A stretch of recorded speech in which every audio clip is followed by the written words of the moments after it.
Everybody has unmet needs because of a changing world. Fact. Are there gender differences? Of course there are gender differences. And how we respond to men versus how we respond to women is different. A friend of mine who was,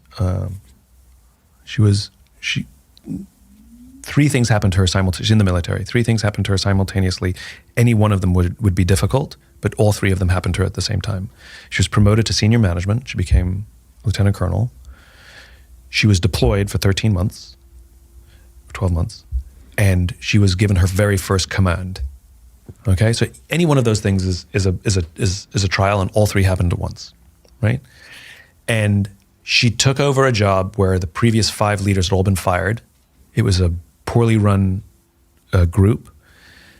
She would be working with people from different forces. So she's in the Air Force. She'd have Air Force and Army reporting to her, some of whom were much older than her and much more experienced than her.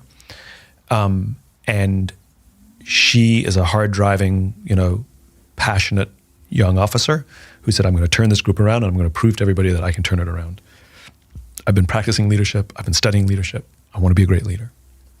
And it was a failure. Like, they were ignoring her. They weren't taking her seriously. And no matter how she powered up, it didn't work. And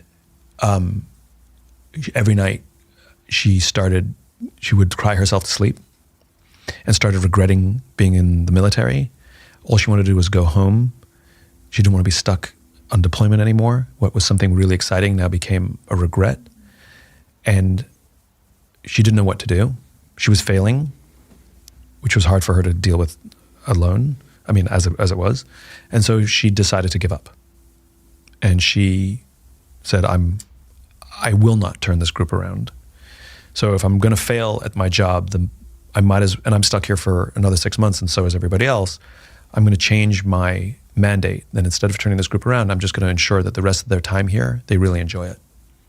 I'm just going to make it more fun for them to come to work every day because they're also away from their families and stuck. And then something strange really started to happen. They started to listen to her, take her seriously. They started to respect her more. And she ended up being very, very high performing at the end, and the group completely turned around. Because on her way in, she made it about herself, and she made it about the metrics, and she made it about the performance. The lesson she learned was, if you make it about the people, then the people will take care of everything else. And I remember I sat down with her a week or two after she got back, and she's telling me this whole story for the first time, after she got back. And she started crying. And when she said to me, she goes, I have never felt a joy so deep as seeing someone discover that they are capable of more than they thought they were. Which is very different than, I'm going to turn this around. So in her telling me this, she said one of the big lessons she learned is there is such thing as female leadership. And she had a conversation with one of the army, one of the soldiers. And why didn't you listen to me? Why was it so difficult? Why did we struggle? And he said point blank, because when a male officer yells at me, right, I take it, I hear it, I move on, right? It's fine. When you yelled at me, I felt like my mother was yelling at me.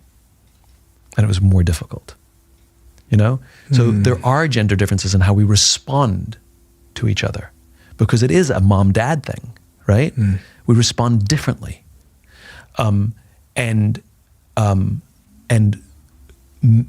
Men are sometimes, not always, but men are sometimes better at just being told blank by another guy, just do this. And you go, okay, well, I'll just do it. But when you create gender, it creates all kinds of other interpretations and associations, like our mothers. So I think we cannot discount those. Traditional male leadership qualities are things like decisiveness, aggression, those kinds of things. Traditional female qualities are things like patience, maternal instinct, empathy. And I think the mistake we've made across all leadership is we teach male leadership. We teach decisiveness and we teach aggression. And these are the things we teach. And we teach that to everybody. And the reality is what makes great leaders is they have a balance. And what we should be teaching is more of female leadership. And, all leaders should take on the qualities of patience and empathy